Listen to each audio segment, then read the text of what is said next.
um, Linux Subsystem Fabric Manager, and Bridge Driver Development. He is a senior principal software engineer at IntelliProp and is a senior Linux developer with a demonstrated history of working in computer software hardware industry. So we are excited to have Jim here talk about Gen Z. Thanks, Divya. Next slide, please. So here's what we're going to talk about today. We have three main sections. First, a Gen Z introduction, because I assume some of you are not all that familiar with what Gen Z even is. Then we'll talk about the Gen Z Linux subsystem itself and the tools and applications that sit atop of it. And then, assuming all goes well, we're going to do a live demo. Next slide, please. So let's get started with the introduction. Next slide. All right, so first, what is this Gen Z thing? Well, it's an open consortium with broad industry support, 70 or more members.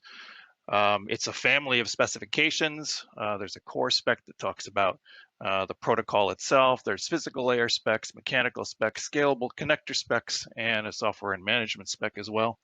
And it's a huge body of work over the last many years. The core specification itself is over 1,000 pages. Now, what is it exactly? It's a memory semantic fabric. It can scale from 2 to 256 million components. All of those components can be requesters or responders. They can send transactions peer-to-peer. There's no particular role specified. It's a PHY independent protocol, which means that it can run on top of all kinds of existing PHYs, like PCI PHYs, various speeds, Ethernet PHYs, and so on. It can be used in an unmodified OS environment. That would be done by changing firmware, adding ACPI support, and using a Gen Z spec subsystem called logical PCI devices, which would make those things out on the Gen Z fabric look like PCI devices. But it's our view that it's better to modify the OS. In our case, we're talking about Linux support, because that will be better, and we'll see why in a bit. Next slide, please. On the left of this slide is an example Gen Z fabric, a very simple one. It has 6 components in all, 2 nodes that contain processors that are connected to the Gen Z fabric by a component that Gen Z calls the bridge. And then in this example, there are 2 media components on the Gen Z fabric in each of those nodes. So that gives you 6 nodes, 6 components in total. An important aspect of the Gen Z fabric is that basically any component can contain an integrated switch. What a switch means in Gen Z is simply that it does packet relay from an incoming interface to an outgoing interface. So those could either be done as discrete components or integrated with any component you desire.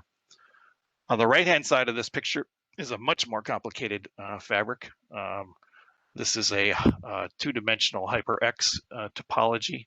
What HyperX means basically is that the fabric is organized into rows and columns, and each switch position is directly connected to every other switch in both its row and its column. So then the nodes that are connected to those switches can get to any other node by routing to the correct column first or the correct row first, and then secondly to the next, the other dimension.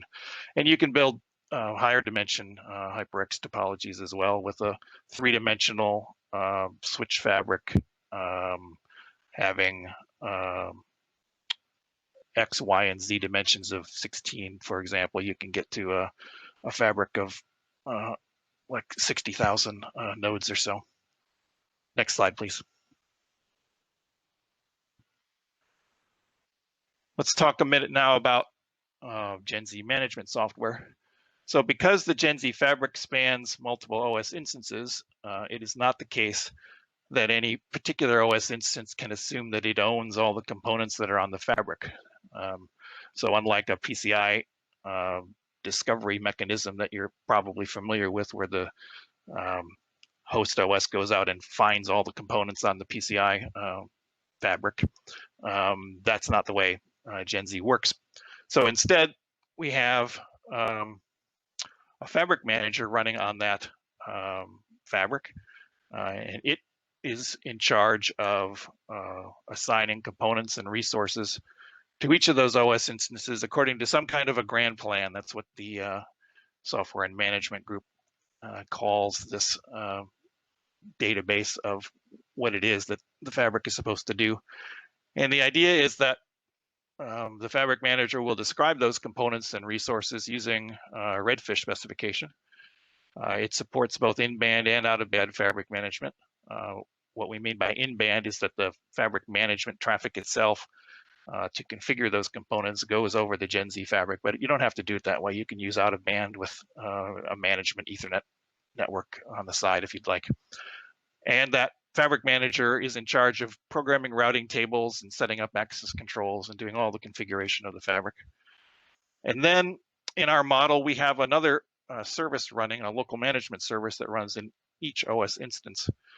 And it communicates with that fabric manager and consumes a Redfish description of what it is that it's supposed to see. And then it programs resources in that OS instance to make those fabric resources visible.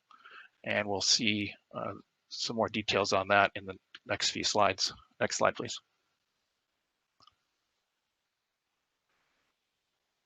Let's now talk about some very basic Gen Z concepts, just so that we all have a common terminology here.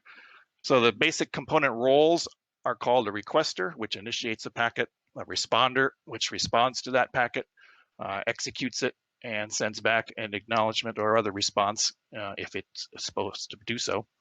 And then switches, like I mentioned, which are just there to route packets from ingress interfaces to one or more egress interfaces. The one or more, the more part of that is in the case where you're doing multicast. Every component on the Gen Z fabric has a 28-bit global component ID, or GSID, which is assigned by the management software. That GSID is itself subdivided into two pieces. One is an optional 16-bit subnet ID, which is there to give you more addressability. And then there's the required 12-bit component ID itself, which is all you need to do if you are not building one of those supermassive clusters that I showed on the right-hand side of that example.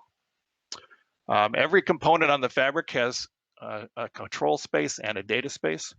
The control space is up to 2 to the 52 bytes in size and is there for management, configuration, and such. And then the data space is where all the real stuff is happening that the component is supposed to do. If it's a memory component, then that's where you address the memory. If it's another host that you have that you're doing RDMA to, then that's perhaps a window into the host's physical or virtual address space, and so on. One big difference from PCI and other similar fabrics is that in Gen Z, packets are unordered by default. And the idea is that you can build a fabric that has many paths from any component to another, as I showed in that one example. And so they can show up unordered, and it's software's problem in general to deal with that. And it's also the case that we're not doing, in general, hardware managed coherence on this fabric because it just doesn't scale to the scale of the fabric that is necessary. Now, that's not to say that Gen Z can't do hardware managed coherence. It can, but it's not the design focus. Next slide, please. And one last picture here. This is a diagram of what control space looks like. It's conceptually similar to the PCI config space that you may be familiar with, but as I mentioned before, it's much more elaborate and much huger. 52 bits of address space is allowed. Of course, most components won't use anything like that, but it's way more than the 4K you might have had in PCI. The core structure is always at address 0 in control space, and it has a defined structure which includes pointers to other structures, and those can themselves be linked together as shown on the right-hand side, where there are multiple interfaces, one for each of those links, and those interfaces can point to substructures that include PHYs. And in fact, if this was a switch component, then on the left-hand side of the diagram, one of the structures you'll see is the component switch structure. And then each of the interface structures would have pointers to the tables that do the routing. And so that's done on a per interface basis. And all of this control space exists independent of whether the Gen Z component is in-band or out-of-band managed. If it's in-band, then you can do Gen Z packets to those components to see this entire structure. And if it's out-of-band, then you would still have the structure, but you would be accessing it out-of-band. Next slide, please. This is a diagram of what the Gen Z subsystems model of a bridge component is. Now, a bridge is the connection from a CPU into the fabric. One thing to note in this diagram is that Gen Z's links are at the top of the diagram, unlike many other pictures here you'll see where they're at the bottom. And we have standard CPU and memory components, including the MMU to translate virtual to physical, the IOMMU to allow other components to reach into this CPU's memory using virtual addresses if desired. That's an optional feature. It doesn't have to be built that way. And then we have at the top the requester and the responder, which connect to the links. Requester ZMMU is a structure in Gen Z which is in charge of mapping the physical address that comes out of the CPU's MMU into all of the properties that are necessary to build a Gen Z packet, which includes the Gen Z address itself, the GSID that I mentioned before, and access and control information, including R keys. Now, R keys in Gen Z are not the same as you might be familiar with in InfiniBand verbs. These are region keys that are protecting certain memory regions. That's a different semantics than in InfiniBand. On the responder side, we have a responder ZMMU, which can be used to translate the Z address back into either a local physical address if you're not going through an IOMMU, or a virtual address if you are. Receive and transmit data movers are the Gen Z terms for fancy data DMA engines that are Gen Z aware and can generate various kinds of Gen Z traffic. And then the last block here is the Gen Z control space, which I mentioned before. It needs to be directly accessible from the CPU if you're running the management software locally without going through Gen Z. But if it's an in-band managed case, then it's also accessible from the fabric itself. Next slide, please. All right.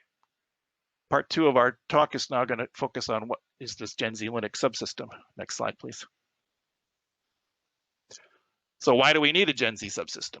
Well, first of all, it allows us to build native device drivers, just like you would want to be able to build a PCI device driver, and we have been for many years. If you want to build a native Gen Z device and attach a driver to it, then a Gen Z subsystem will be the thing that allows you to do that. It also exposes the full capabilities of Gen Z. On the right-hand side of this slide, there's a list, which I am not going to go through, of all kinds of Gen Z advanced features that you might want to have access to. The Gen Z subsystem allows the sharing of fabric resources across Linux instances, and we'll see how that works a little later. And last but certainly not least, rather than having every vendor of a Gen Z bridge or other component have to include all kinds of common Gen Z support code, it makes sense to centralize that all in a subsystem. And then the second very important point is that the Gen Z subsystem is the mechanism by which we can connect fabric managers and local management services that are running in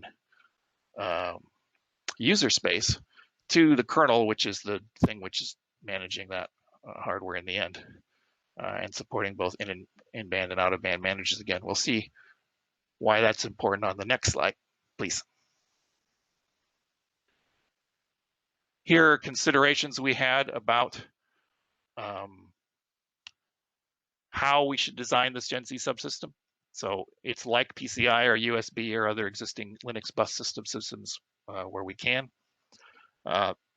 This next bullet is maybe the most important one of all, which is that because Gen Z is fairly complicated, trying to put all the policy decisions that would be necessary in the kernel just didn't seem reasonable to us. So policy and user space and mechanism in the kernel. We use existing kernel services where we can, and we have to deal with the fact that in Gen Z, although there's a specification that allows you to build lots of different things, pretty much everything in Gen Z is optional, and we have to deal with that. Next slide, please. So here's a block diagram of what this Gen Z subsystem looks like. User space is at the top, the kernel is at the bottom. The kernel subsystem itself is those two green boxes in the kernel space, one which is focused upwards towards device drivers, and the other one focused downwards towards Gen Z bridge drivers. And then the subsystem is connected to the various yellow things, which are existing kernel subsystem pieces that are in Linux already, like the DMA and bus subsystems. This thing called generic netlink, which lets you do network-like packets into and out of the local kernel hot plug infrastructure and the /sys file system. And up in user space, we have ordinary Linux applications, which can use a standard POSIX API to talk to devices that are out on the Gen Z fabric. And then we have these two green boxes, which are the Gen Z Fabric Manager. The one we're building as a prototype is codenamed Zephyr. And the local Linux management services, which we've also built, that's called Llamas, which talk to each other via Redfish, and to other components on the fabric via Redfish as well. Next slide, please. All right, so I mentioned two different kinds of drivers, but there's really three kinds. One is the bridge driver. It's discovered by the host native bus walk. That can be via PCI or ACPI or any other mechanism that exists in Linux today. It then registers with the Gen Z subsystem and implements a set of standard APIs that allow that subsystem to do reads and writes and mmap of the control and data space that I mentioned before. There are Gen Z device drivers that can be written to talk directly to native Gen Z devices.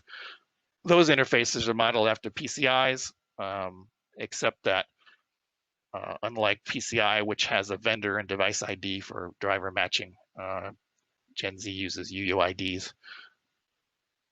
And then there are special Gen Z drivers, of which I'll mention three here. Gen Z block, which can make a region of Gen Z data space available to a host as a DAX-enabled block device, where DAX stands for direct access extensions. There can be a Gen Z mem device, which takes that same or different region of Gen Z data space and makes it visible to a local host as system memory. And you can build something called the Gen Z ENIC, which presents an Ethernet, emulated Ethernet running across the Gen Z fabric. Next slide, please. I mentioned data movers earlier. We are running short on time, so I'm not going to spend a lot of time here, except to focus on the last bullet on the page here, which is that you can, of course, run RDMA services across Gen Z to other hosts. And if you did that, you would want to map the data mover hardware directly into user space, in which case you don't need a subsystem wouldn't be in the beta path, it's just for setup. And user space libraries like libfabric can hide those hardware differences from the higher level applications.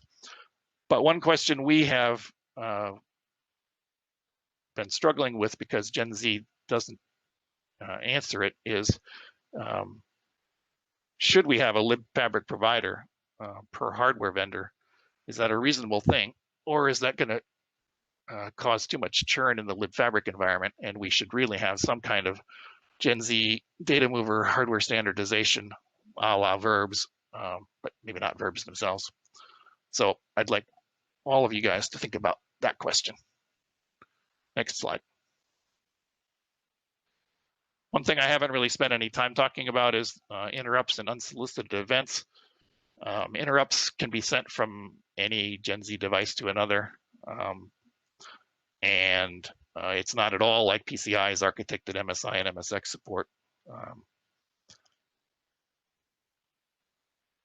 And also there's these things called unsolicited event packets, which can signal fabric state changes like link up and down or hot add and remove of a component and errors. And then those UEPs are delivered to a targeted bridge, which the bridge driver then forwards to the subsystem, and the subsystem then forwards to Zephyr or Llamas in user space as appropriate. Next slide, please. All right, we're going to try to do a live demo here. But before we get to that, I have one more slide just to introduce what I'm going to show. So let's go to the next slide. So I showed early on in the presentation a very simple 6-component fabric. Well, the one I'm going to demonstrate is even simpler than that. It has 2 components. One is the Gen Z bridge, codenamed Orthus, and the other is a ZMM or Gen Z memory module, which are linked together by a link, as shown on the left. On the right-hand side is a very complicated block diagram showing what's going on inside Orthus. The important part is that there's a processing system and a programmable logic piece. The processing system includes 4 cores of ARM Cortex-A53s, which is where we're running Linux. And then the bridge includes all those parts that we showed before that get you out to a pair of Gen Z links. All right, so we're going to try to do the live demo now. That means I have the ball. Hey, Jim, you want to take one question now or wait for the demo to finish? Let's wait. Okay. I'm on a roll. Mm-hmm. All right, so if you can see my screen, hopefully you can see a nice picture of the California coast. No, Jim, I'm seeing only the list of Oh, attendees. wait, that's because I didn't push present. Hang on, one step missed.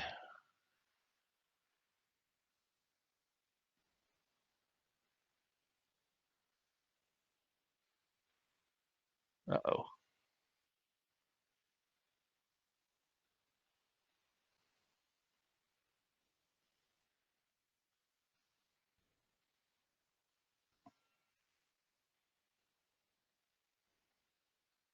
It's a workshop, and It is. challenges are bound to happen. You know, we tested this last week. It's not Yeah, working we today. did.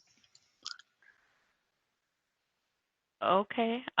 It's not. Wait. Oh, there you go. I didn't push enough buttons. That's our problem. All right. Now you can see the California coast. Yes? Mm-hmm. Yes, we can.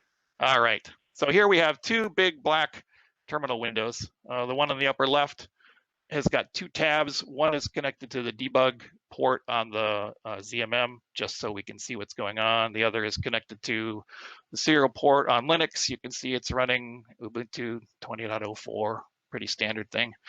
Down on the bottom here, I have another set of tabs, which are SSH'd into the 250 SoC. That's the Orthus card.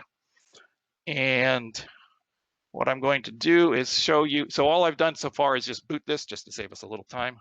What I'm going to show now is that we don't have any Gen Z modules currently loaded. So I'm going to load some. Normally you would let this happen automatically, but just to control this a little bit, I'm going to do things more manual. There is a tool in the Gen Z utilities, oops, which I can't type now, which is called LS Gen Z. And before we load any modules, there are no Gen Z devices visible. We load modules. We get a bunch of debug messages out. And we hope that very soon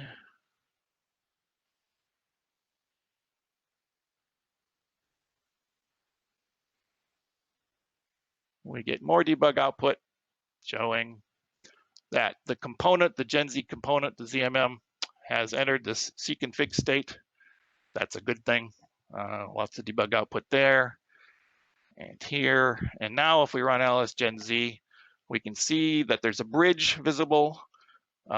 It's currently not assigned to any real fabric, or doesn't have a CID assigned either. That's why you see Fs in there. And on the right-hand side is a long string of digits representing the UUID and serial number of that device. We're now going to run Zephyr.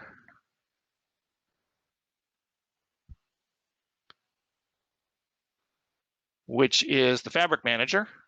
And it does a bunch of debug output as well. And eventually it says that we're waiting for output and connections from other components. And if we run ls gen z now we can see there are two components on the fabric, the bridge that we had before, which has now been assigned to fabric 1, subnet 0, CID 1, and the memory module, which is connected to 2.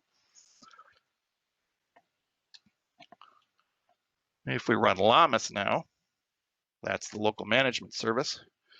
Before we do that, let me show you one other thing. This is the JSON description of the quote unquote grand plan. It shows we want to add one resource. We're adding it from the ZMM. We're letting the bridge see it. We're going to bind it to this class, which is going to cause the Gen Z block driver to get connected to it. And we have one memory region with this start and length.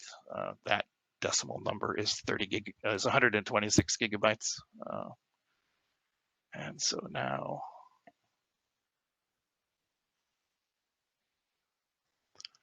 we run Llamas. And we can see that it did an add component netlink command to the kernel to tell it that there's this new device.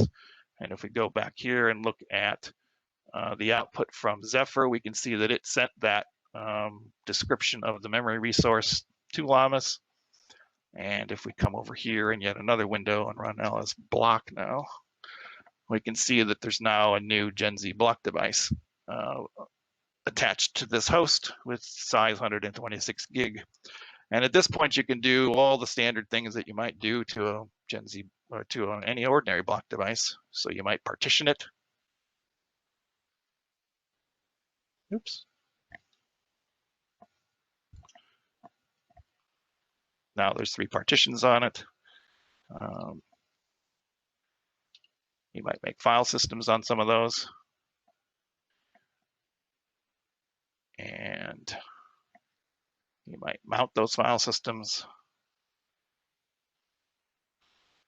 And so you can see now here that we have an XFS and an ext4 file system mounted. Each of them has been mounted with the DAX option so that we can do direct load stores to that memory device. And then we can do whatever else we want to do, which might include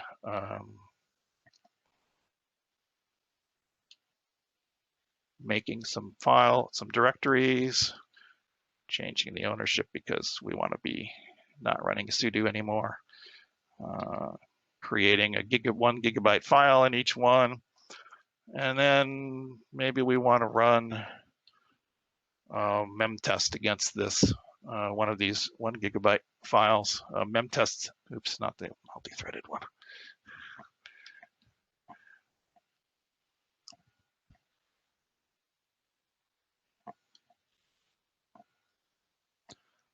So we're doing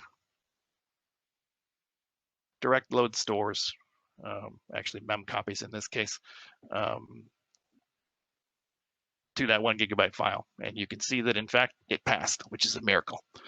And so that's the end of my demo. Thank you, Jim. So the question we have here is, are there any Gen Z switches or NICs available on the market? So are you this aware is all, of any vendors? Oops, go ahead. I'll ask. No, so this is all being done with prototype hardware and software at this point. I did have one more slide to show, which if we could get back to that at some point, I guess I have to stop being. Let's see if Joe, you take the ball back. Yeah, I can do that. So if you Okay. if you want to continue taking the questions here. So let's see what the questions all are. Are you aware of any vendors who have solid plans to introduce switch or NIC products for Gen Z? Well, IntelliProp has plans. Okay. So yes. Right. Is it true that each node in Gen Z views all other nodes as devices or accelerators? Well, like I said, it's the fabric manager's job to find all the components out on the fabric, and then the fabric administrator has to assign those to various nodes. And so those nodes then only assign whichever accelerators or memories they're supposed to see. I hope that answers the question. Yep. Can we access the ZMM as real memory and not a block? Yeah, so hi, Mohan.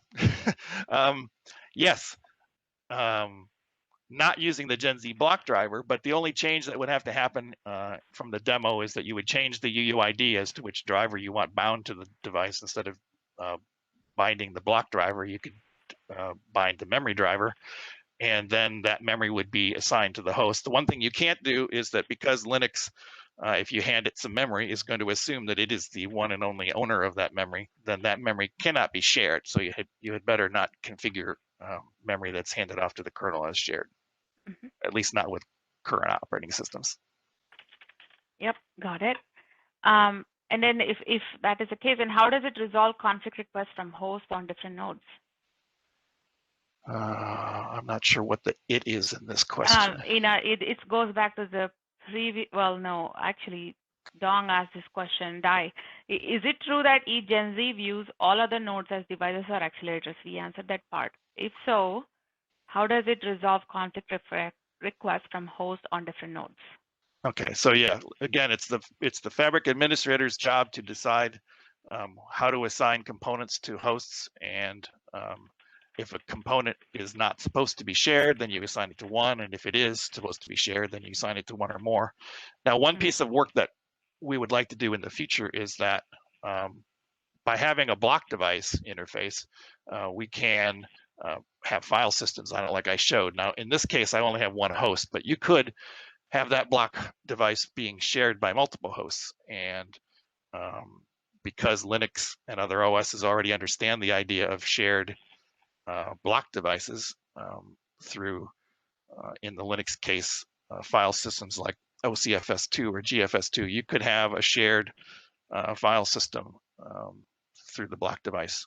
Now, one extension that we'd like to do is that those current shared file systems don't have any concept of doing shared DACs, and so that would be some file system work that would be very handy to have someone work on. This last page that I'm showing now here just gives you pointers to all of this work. It's all open source, including Zephyr and LSGenZ, although it didn't make the slide as I can see. So if you go to GitHub/LinuxGenZ, you'll also find a GenZ utils repo there that has those tools as well. Right. Okay. Can the hosts from different nodes do collective operations? Just a follow up to that previous question.